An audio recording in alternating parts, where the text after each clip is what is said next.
Calder rode his horse through the fading light of the day. His daughter, Emma, perched in front of him, clutching the reins.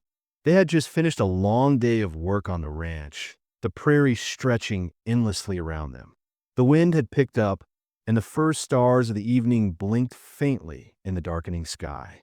As they neared the corner of the property, Emma's voice broke the stillness. "Papa, look, there's someone sleeping on the fence." Calder glanced up, his heart tightening at the sight. A woman was tied to the fence post, her body slumped against the rough wood, barely conscious. Her dress was torn, her face battered, and her hair matted with dirt and blood. The woman's chest rose and fell in shallow breaths, each one more labored than the last. Calder's eyes narrowed, and he urged his horse forward, Emma still holding tightly to his waist. They rode closer, and Emma's innocent voice cut through the tension. "Is she hurt, Papa?" Calder didn't answer right away, his mind racing. He had seen many things in his years as a rancher, but this was something he wasn't prepared for. As they stopped in front of the woman, he took a deep breath, steadying himself. His eyes scanned the scene. The note pinned to the woman's dress caught his attention. The words were hastily scrawled, too weak for the trail. "Let the land take her." He felt a wave of anger surge within him, but he kept it buried deep inside. The woman was left there to die. She was someone's problem, discarded like a useless piece of cargo. But Calder didn't think like that. He wouldn't let her die. Not on his land. Not in front of his daughter. "Emma, turn your face," Calder said softly, trying to shield her from the worst of the woman's injuries. He dismounted swiftly and pulled a knife from his belt. He cut through the rough ropes that held the woman in place, his hands steady despite the grim task ahead. The woman stirred, letting out a soft groan of pain. She tried to speak, but only mumbled incoherently. "Leave me," she whispered, barely audible. "They'll come back. They'll come back for me." "Not on my land they won't," Calder muttered, lifting her gently in his arms. He tucked Emma into his coat to shield her from the chill, then carefully placed the woman on the horse's back behind him. They rode back to the ranch, the sky now fully dark, with only the sound of the horse's hooves on the soft ground. The woman was a stranger, but her pain, her suffering, he couldn't ignore it. He wouldn't. Not when his daughter was watching. Not when the world had already turned its back on her. When they reached the ranch, Calder didn't hesitate. He brought her into the house, through the darkened hallway, and into the room that had once been his late wife's. Her things were still there, untouched for 2 years. He wasn't sure why he still kept the room as it was, but it seemed to give him some small comfort, as if Sarah were still with him in some way. "Stay with me, little one," he whispered to Emma as he ushered her away. "Go play in the other room." As soon as he heard her footsteps fade down the hall, Calder turned his attention back to the woman. She was still out of it, but her body was burning with fever, her face pale and drenched in sweat. He carefully moved her onto the bed and began tending to her wounds. The ropes had left raw burns on her wrists, and bruises covered her arms and face. Her clothes were torn, and her body trembled with chills.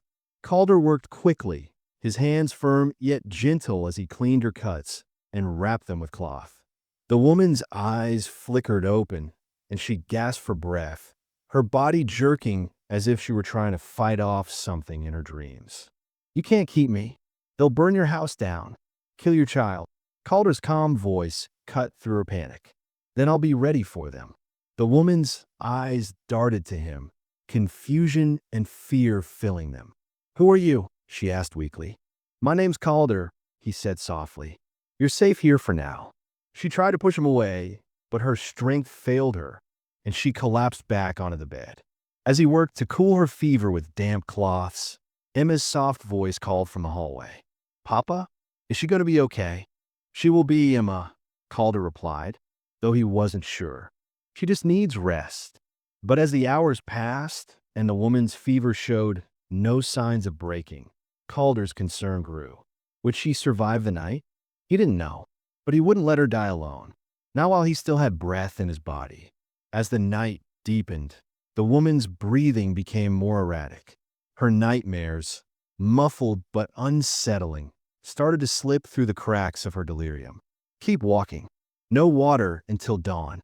Weak ones slow us down. Her voice was hoarse, filled with fear and despair. Calder sat quietly in the corner, rifle across his lap, ready for whatever danger might come their way. Emma, her innocence untainted by the horrors of the world, had already fallen asleep in the room next door. But as the woman's desperate pleas filled the air, Calder couldn't shake the feeling that they weren't alone.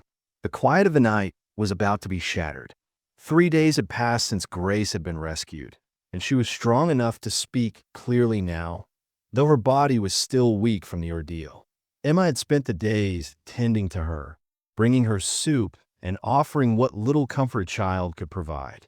Grace's eyes were often hollow with guilt and regret, and her words came in short bursts, as though she were afraid of the kindness being offered to her. One morning, after Emma had dropped a bowl of soup at her bedside and prattled on about how Papa had saved her, Grace finally spoke up.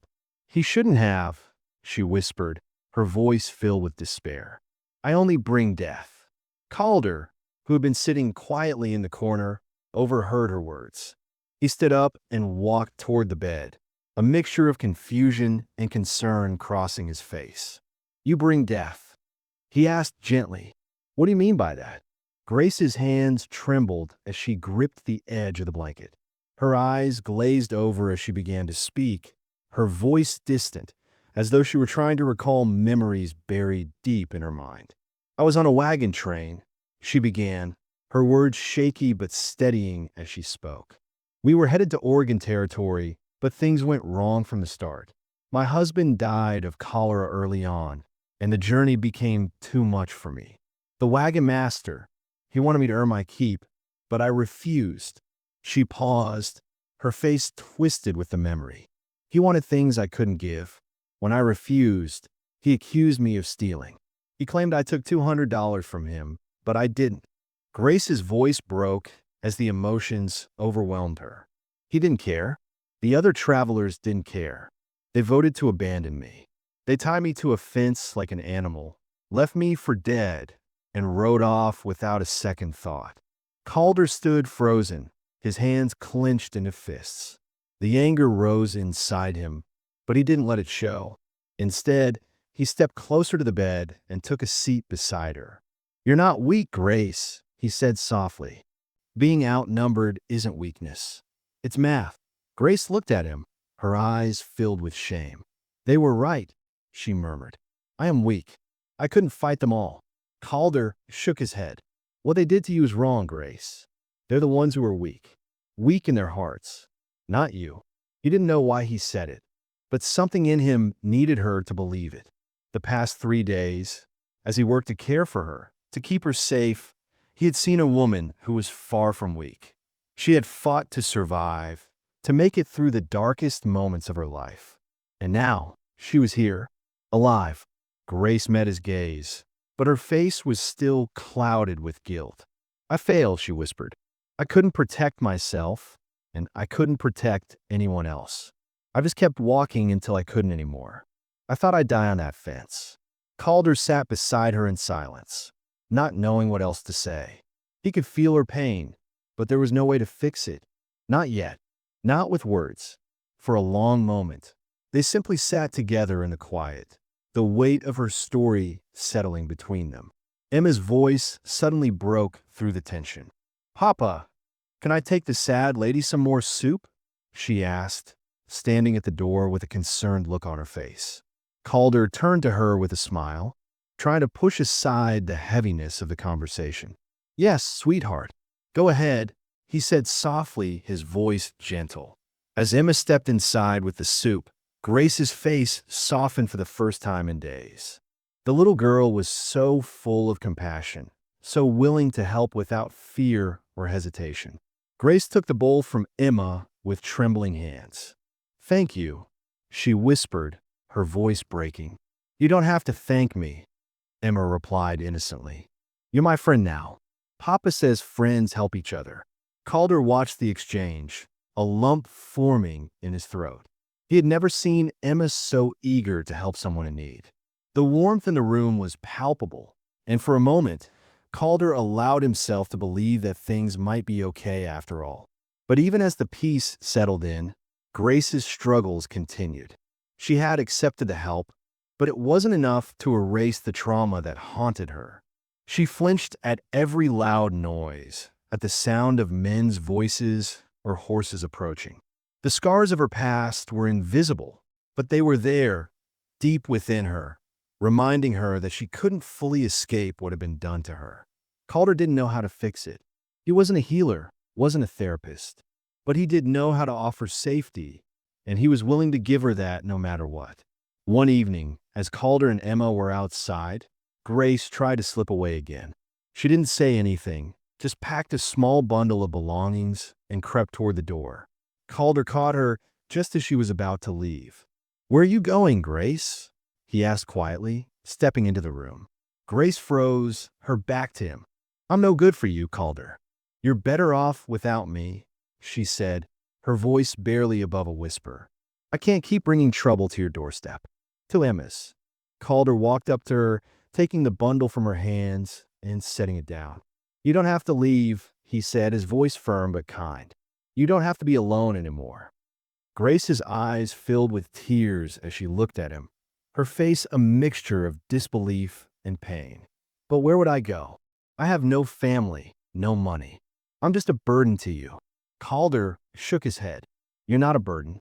You're a person who's been through hell, and I'll help you get through it. We'll do it together." Grace looked down, a tear slipping down her cheek. "I don't belong here. I'm not who you think I am." Calder sighed deeply, unsure of how to respond. He wanted to promise her that everything would be okay, that her past wouldn't define her. But he couldn't promise that. Not in this world. Not in this life. "You belong here because Emma needs you," he said quietly. "I need you." Grace looked at him, her breath catching in her throat. She wanted to believe him, wanted to trust that she could be part of something again. But she was still too broken, too scared to let anyone in. That night, after Emma had gone to bed, Calder sat outside Grace's door, rifle across his lap. He wasn't expecting trouble, but he couldn't shake the feeling that danger was still lurking just beyond the horizon.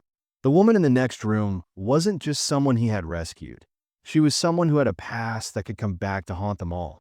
And when Grace's fever dreams began again, Calder couldn't help but listen, his heart heavy with the knowledge of what she had endured. "Keep walking," Grace cried out in her sleep, her voice wild with terror. "No water until dawn. Weak ones slow us down. Leave them behind." The words were clear now. She was reliving the moments of her abandonment. She was back on that trail, desperate to survive, but broken by the cruelty of those who had cast her aside. Calder couldn't ignore it any longer. He had to find a way to help her move past this. And if that meant facing down whatever ghosts haunted her, then he would. He had no other choice. But when morning came, there was something more pressing to deal with. A rider was approaching the ranch, and Calder's instincts flared. It wasn't just the usual town folk. This man looked rough, and he was coming fast. The danger they had been waiting for was here. The question now was, would Grace be ready to face it, or would she try to leave again? Calder would do everything in his power to stop her. But would it be enough? 2 weeks had passed since Grace's fever broke, and the uneasy calm that had settled over the ranch seemed fragile at best. Calder, despite his quiet demeanor, had grown increasingly aware of the woman he had brought into his life. Grace had become a part of their routine, teaching Emma how to read, cook, and even mend clothes, transforming the home in subtle but significant ways. Emma had taken to her with a devotion that left Calder both relieved and anxious. It was clear that Emma had already started seeing Grace as a mother figure, but Calder, while grateful for her presence, couldn't shake the lingering question of what would become of their fragile family unit. Was this just a temporary arrangement until Grace recovered enough to leave? Or was something more real, more lasting, beginning to take root between them? He couldn't deny the growing affection he felt for her, The tenderness that came with watching her care for Emma, or the moments of quiet intimacy that sometimes lingered between them. It wasn't the kind of love that appeared suddenly, like a spark catching fire. Rather, it was a slow, steady burn, one that had begun in the silence of shared grief and the space between unspoken words. Grace, too, seemed to be softening, though she continued to hold herself back, as though fearing that allowing herself to feel too much would only lead to another heartache. One evening, as Calder and Grace worked side by side in the kitchen, their hands brushing together briefly as they chopped vegetables for supper, the tension between them was palpable. Neither of them spoke of the growing feelings that seemed to be consuming them both. Emma, completely oblivious to the undercurrents of emotion between her two caretakers, prattled on about the various books Grace had taught her to read, her excitement bright and contagious. Calder couldn't help but smile at Emma's enthusiasm, but inside his heart ached. What would happen if Grace left? Could he bear to let her go, knowing how much Emma had already come to depend on her? But he knew that Grace had her own battles to fight. She had confessed in quiet moments that the trauma she had endured was not something she could easily forget. It haunted her, made her skittish and unpredictable at times. The nightmares still came, though less frequently, and she would wake with a start, gasping for air, the weight of her past threatening to crush her. On one of those nights, when Grace awoke from a particularly violent dream, Calder found himself unable to stay away. He stood at her door, uncertain of what to do or say, and finally, he pushed it open. Grace sat on the edge of the bed, her face pale with fear, tears streaming down her cheeks as she tried to calm her breathing. "Grace?" he asked gently, stepping into the room. She startled at the sound of his voice, quickly wiping her eyes and turning away. "I'm sorry," she whispered, her voice thick with emotion. "I didn't mean to wake you." Calder shook his head, stepping closer to her. "It's all right," he said softly. "It's not your fault." He sat beside her on the bed, unsure what else to say. There were no words that could undo the pain she had suffered, no simple phrase that could erase the horrors of her past. But for the first time, he allowed himself to say what had been on his mind for days. "Grace, I don't know what you're running from, but I do know this. You're not alone anymore. You don't have to keep everything inside. You don't have to carry this burden alone." She looked at him, her eyes wide with a mixture of fear and gratitude. "But I've already brought danger to you, to Emma," she said, her voice trembling. "I'm not the kind of woman you need. I'm broken.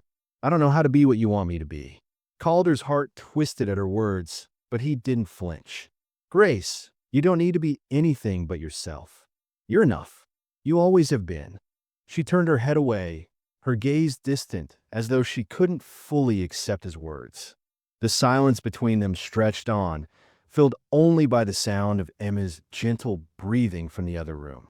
But then, slowly, Grace spoke again. "I don't know how to stay," she admitted, her voice barely above a whisper. "I don't know how to stop running, how to trust that I won't ruin everything." Calder took her hand in his, a quiet promise in his touch. "You don't have to know how, Grace. Just take it one step at a time. We'll figure out together." The moment hung in the air between them, thick with unspoken emotions. But before anything else could be said, a sound outside caught their attention. The faint clip-clop of hooves in the distance grew louder. Calder's heart sank as he stood up abruptly. "Stay here," he ordered Grace, his tone hardening. "I'll see who it is." Grace watched him go, fear flashing in her eyes. The last few days had been quiet, too quiet, and she couldn't shake the feeling that something was about to shatter the fragile peace they had built. Calder stepped outside, rifle in hand, as the sound of the approaching rider grew louder. The moon hung high in the sky, casting long shadows across the prairie, and in the distance he could make out the silhouette of a man on horseback. As the rider drew closer, Calder's eyes narrowed. It was him, the wagon master, Vincent Marsh. The man who had abandoned Grace, the man who had left her to die. Calder didn't hesitate. He stepped forward, his rifle aimed at the ground, ready for whatever confrontation was about to unfold. The rider's horse snorted as it slowed to a stop in front of Calder. The man on the horse was older, his face weathered by years of hard travel, but his eyes were sharp, calculating. "Looking for a woman," he said, his voice rough with authority. "She's weak, couldn't keep up with the wagon train. Left her behind." Calder's jaw tightened, his grip on the rifle steady. "I haven't seen anyone," he said coldly, meeting the wagon master's gaze. The man on the horse scoffed. "She stole from us," he said, his eyes narrowing. "That's why we left her." Calder didn't flinch. "I said I haven't seen anyone," he repeated. "You're trespassing." The wagon master's eyes flicked to the house, then back to Calder. He seemed to consider something for a moment before giving a sharp nod. "We'll be back," he said, his voice carrying a threat. "The master doesn't like loose ends." With that, he turned his horse and rode off, disappearing into the night. Calder stood there for a long moment, his heart pounding in his chest. The danger had arrived, and the only question now was whether Grace was ready to face it or if she would run again. As he walked back to the house, he found Grace standing in the doorway, her face pale, her expression one of fear and resolve. "Who is it?" she asked, her voice barely above a whisper. Calder stopped in front of her, his eyes hard. "It's them," he said. "The ones who left you behind. They're coming back." Grace's heart sank, but she didn't move. Instead, she looked at Calder with a mixture of fear and determination. "Then I'll leave. I won't bring any more trouble to you and Emma," she said quietly. Calder's heart ached at her words, but he refused to let her go. "You're not going anywhere," he said firmly. "Not this time. You're with us now, and I'm not letting you go." Grace's eyes filled with tears, but she didn't say anything. The weight of the situation hung heavy between them, but Calder's resolve was clear. He wouldn't let them take her. He wouldn't let them tear their family apart. Not now. Not after everything they had been through. The next morning, the quiet routine of ranch life was shattered when Calder, Grace, and Emma received an unexpected visitor. The distant clip-clop of hooves echoed in the morning air, and Calder's gut tightened as he looked toward the horizon. A familiar figure appeared, Vincent Marsh, the wagon master who had abandoned Grace, accompanied by two rough-looking men. Calder's eyes narrowed as he watched them approach, his instincts on high alert. He could feel the weight of the situation pressing down on him. Grace, still pale from the previous night's events, stood silently beside him, her face a mixture of fear and resolve. Emma, ever the innocent, had no idea of the danger that approached. She continued playing with a small wooden toy, blissfully unaware of the impending storm. "Stay inside, Emma," Calder said, his voice firm but gentle. "Go to your room." The little girl looked up at him with wide eyes, but didn't question him, nodding before darting inside the house. Calder turned to Grace, his expression softened but resolute.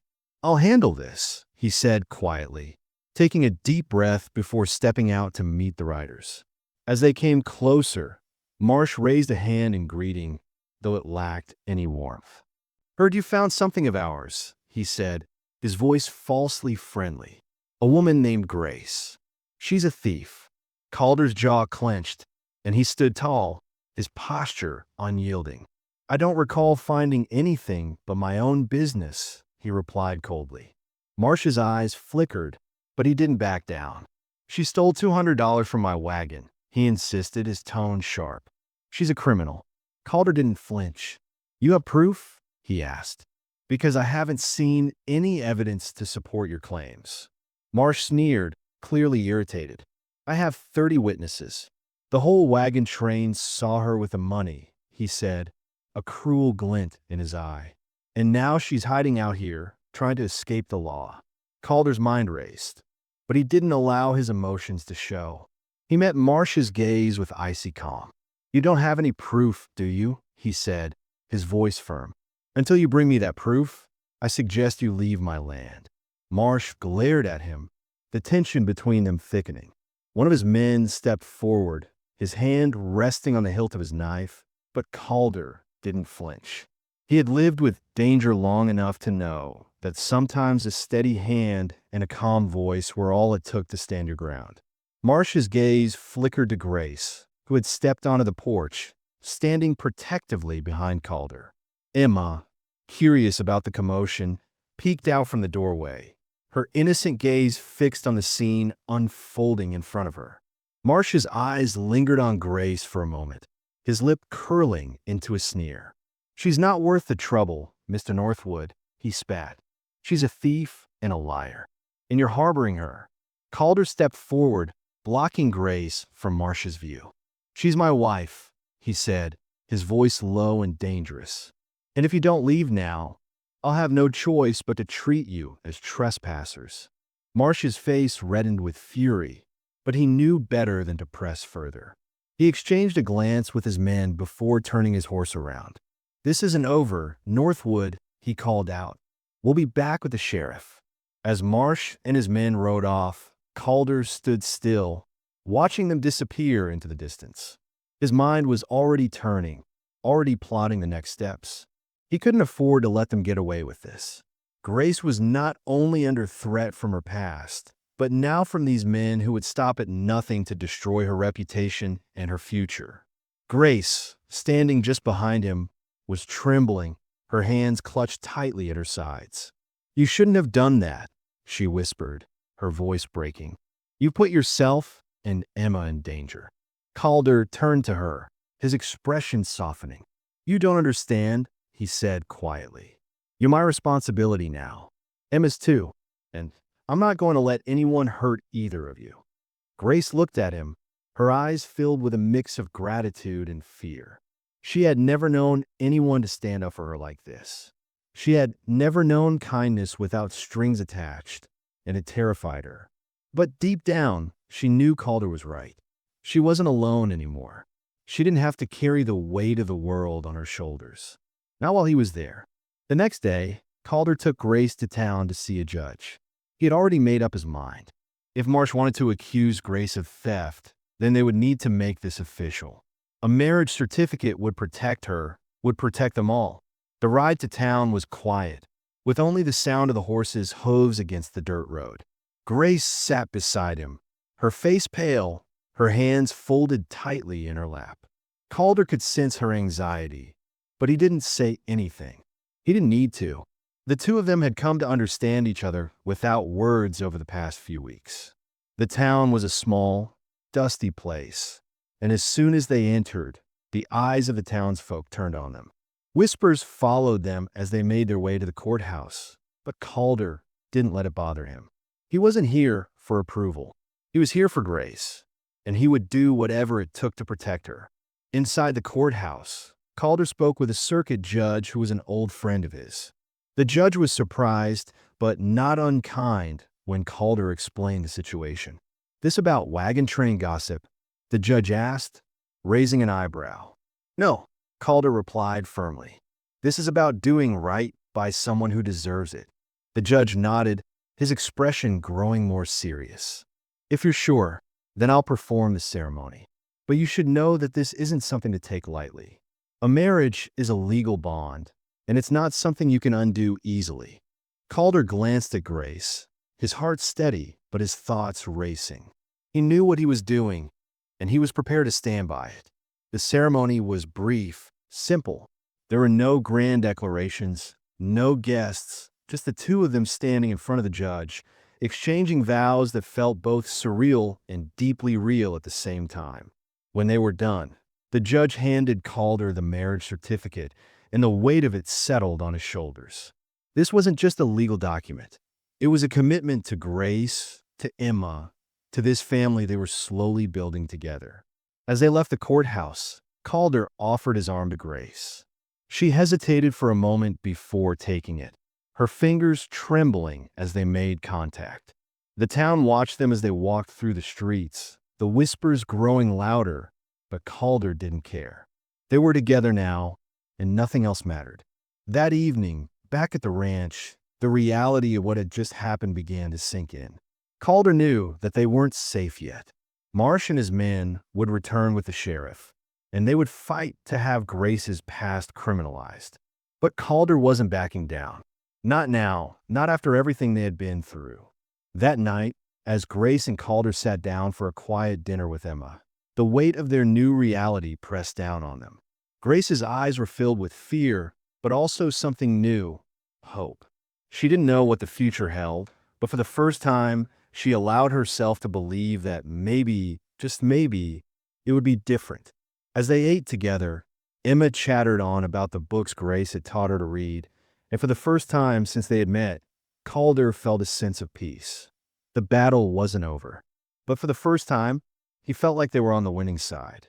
The next few days were tense, the tension between Calder and Grace palpable as they awaited the return of Marsh and the sheriff. But when they arrived, the confrontation was not as expected. Marsh was furious, his eyes blazing with rage as he confronted Calder and Grace. "You're harboring a criminal," he spat. "She's a thief, a liar." But Calder stood his ground, his voice calm but unwavering. "She's my wife," he said, his words firm and strong.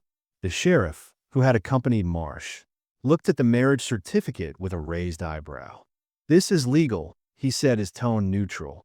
"You're accusing her without evidence. And frankly, I don't think this is something I want to get involved in."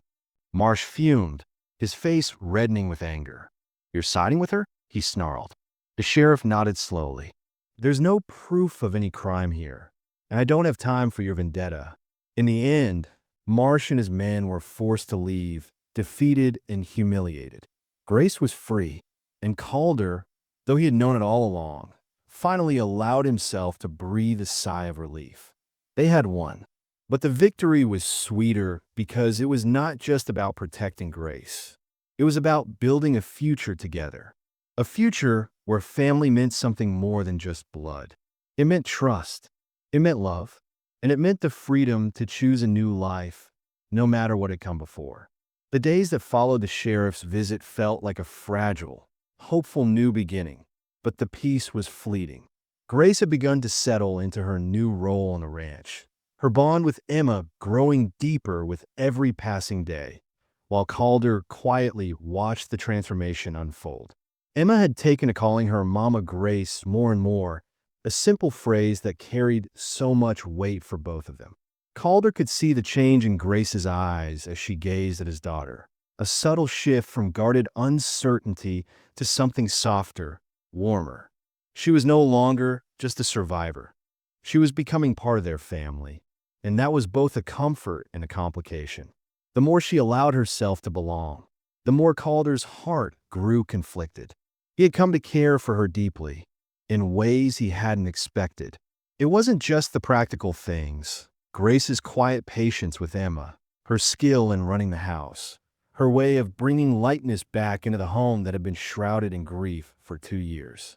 It was the way she made him feel, too, the tenderness in her touch, the way she looked at him with something more than gratitude, something that stirred a longing inside him.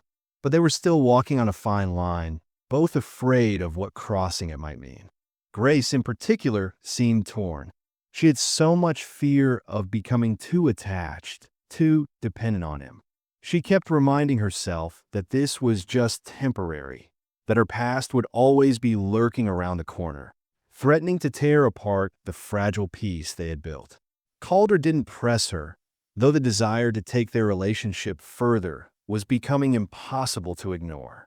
Every time he looked at her, he felt that pull, something deeper than just shared responsibility or sympathy for what she had endured. But Grace wouldn't let him. She kept retreating into herself whenever things seemed too close, whenever his kindness seemed to become something more. The night the tension finally broke, it was as unexpected as it was inevitable. The storm had been building for days. Unspoken words between them, lingering touches, the unspoken longing in both of their hearts. It came to a head one evening as they worked in the kitchen together.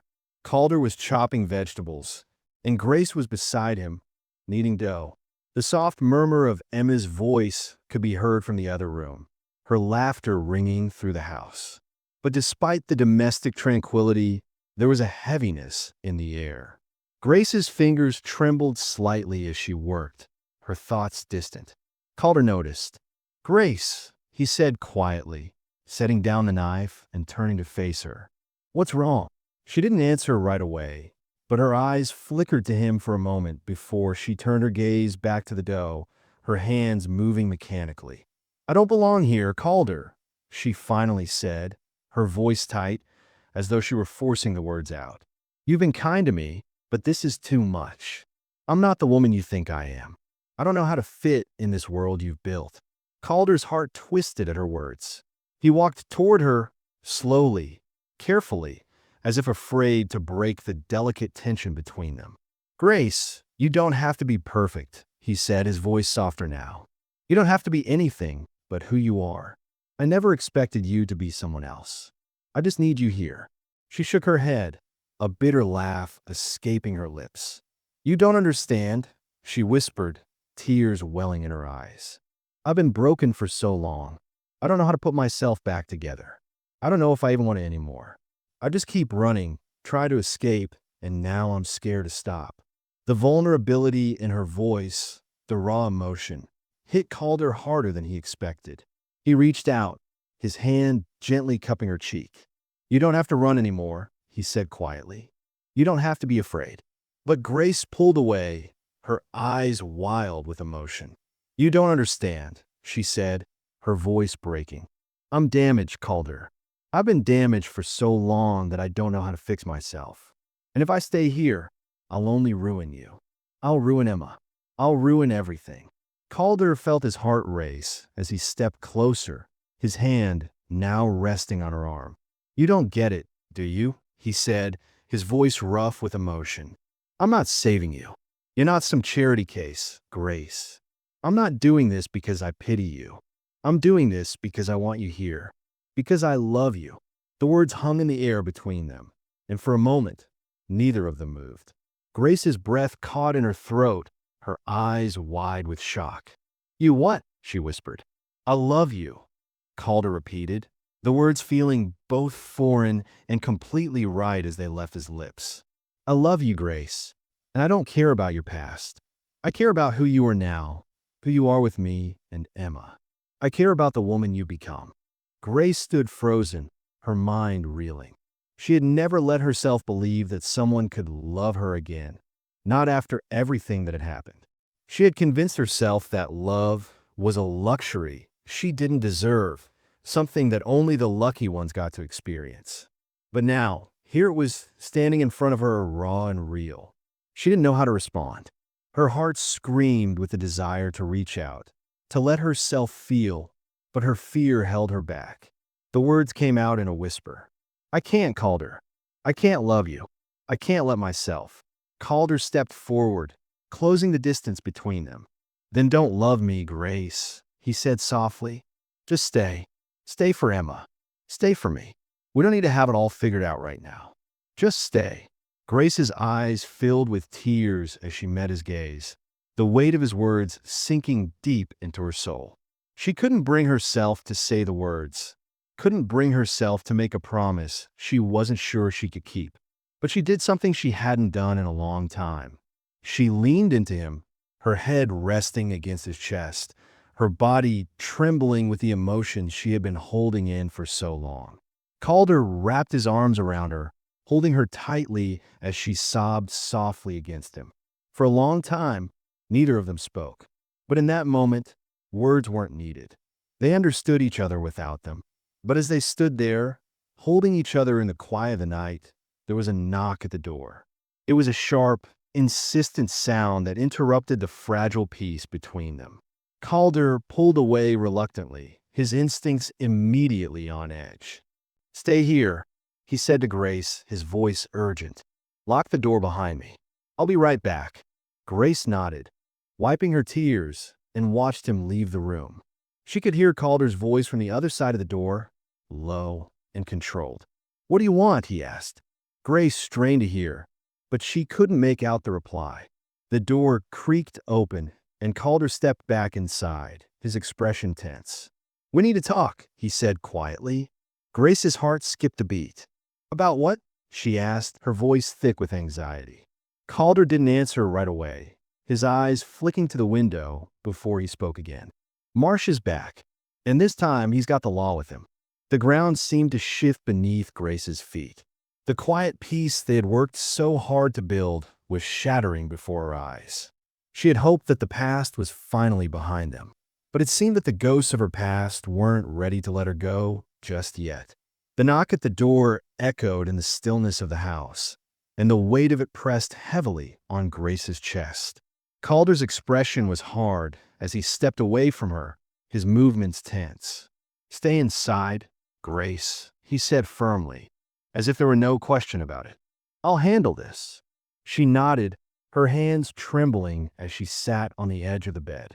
Emma was asleep, oblivious to the tension that was suddenly thick in the air, and Grace couldn't help but wonder how long that innocence would last.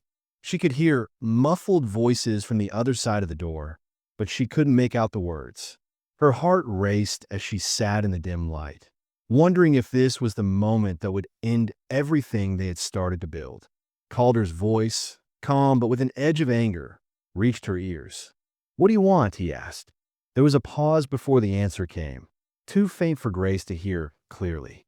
But what she did hear was enough to freeze her blood. "You know why we're here," the voice said, low and menacing. "She's a criminal, and she's not going to get away with this." Grace's body stiffened as the words echoed in her mind. She wanted to run, to flee, but she knew she couldn't. Not anymore. Not after everything they had been through. She had finally started to feel like she belonged, like she could be part of something.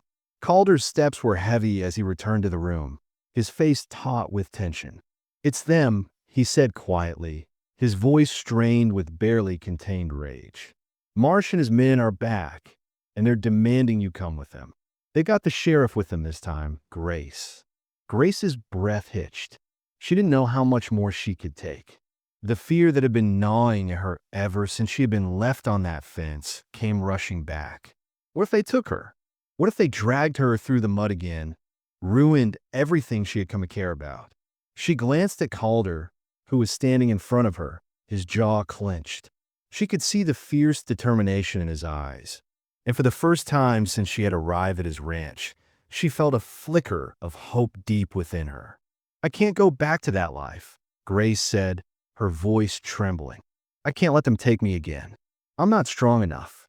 Calder knelt beside her, his eyes softening as he placed a hand on her shoulder.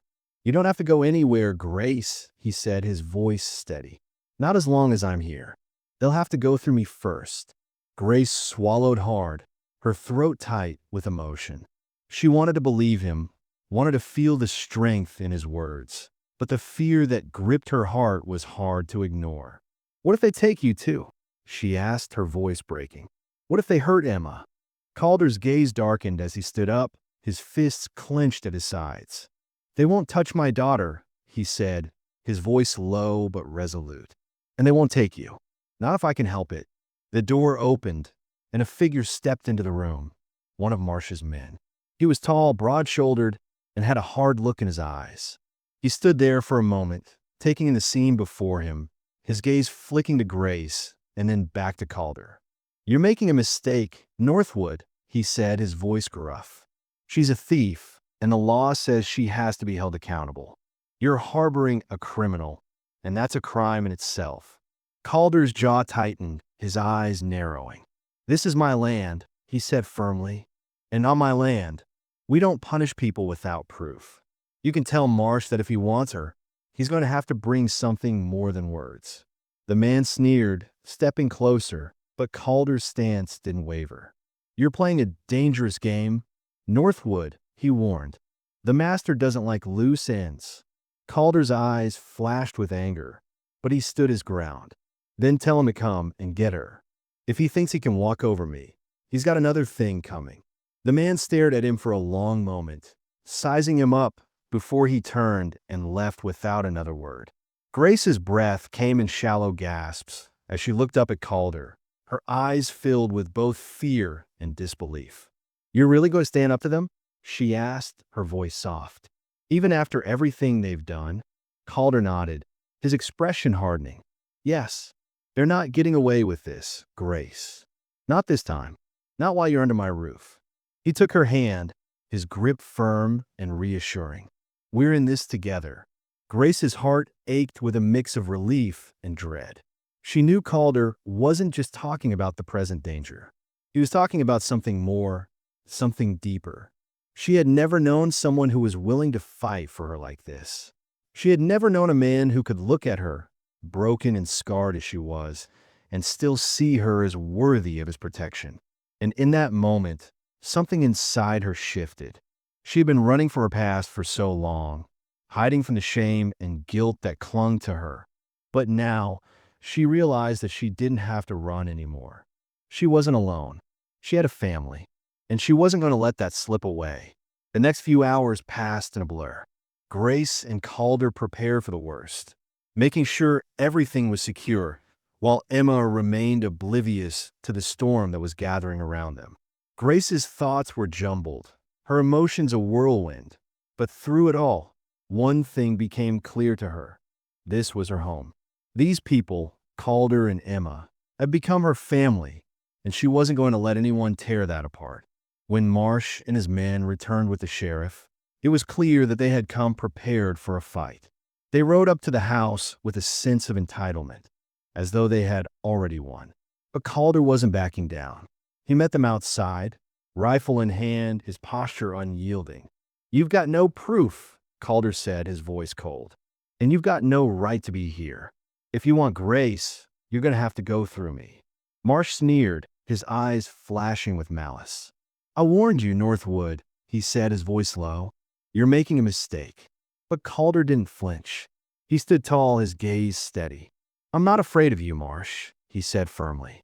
"You can take your threats and get off my land. And if you don't, I'll make sure you regret it." The sheriff, who had been standing quietly to the side, finally spoke up. "I've looked at the evidence, and there's nothing here," he said, his voice calm but firm. "There's no proof of theft, no charge that can stick. So unless you've got something new, I suggest you leave." Marsh's face turned red with rage, but he knew better than to push further. He glared at Calder, then at Grace, before he turned and rode off without another word. The sheriff lingered for a moment, watching them with a look of quiet respect before he, too, mounted his horse and left. Grace stood there in stunned silence, her heart pounding in her chest. It was over. They were safe.